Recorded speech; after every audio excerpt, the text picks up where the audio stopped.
রাজধানীর ever care হাসপাতালে চিকিৎসাধীন বিএনপি চেয়ারপারসন ও সাবেক প্রধানমন্ত্রী বেগম খালেদা জিয়ার শারীরিক বিভিন্ন পরীক্ষা নিরীক্ষা চলছে। বিস্তারিত জানাতে আমাদের সাথে যুক্ত আছেন যাযাবর মিন্টু, যাচ্ছে তার কাছে।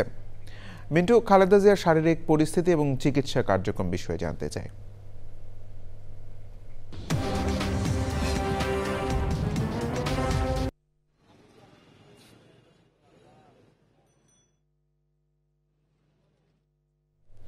মিন্টু, আপনি নিশ্চয়ই শুনতে পাচ্ছেন। খালেদা জিয়ার শারীরিক পরিস্থিতি এবং চিকিৎসা কার্যক্রম সম্পর্কে জানাবেন।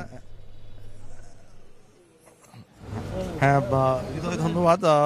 আমরা জানি যে গত রোববার থেকে ফুসফুস ও হৃদযন্ত্রের সংক্রমণ নিয়ে এবারকের হাসপাতালে ভর্তি হয়েছেন বিএনপি চেয়ারপারসন ও সাবেক প্রধানমন্ত্রী বেগম খালেদা জিয়া।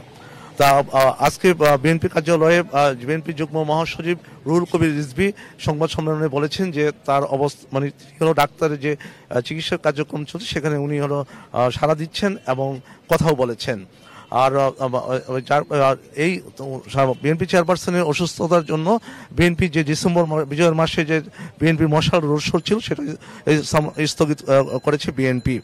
আর আজকে সন্ধ্যা রাত 8:30টার দিকে বিএনপি মহাসচিব মির্জা ফখরুল ইসলাম আলমগীর এসেছিলেন, কিন্তু তিনি মিডিয়ার সঙ্গে কোনো কথা বলেননি, এটাই কথা বলেননি।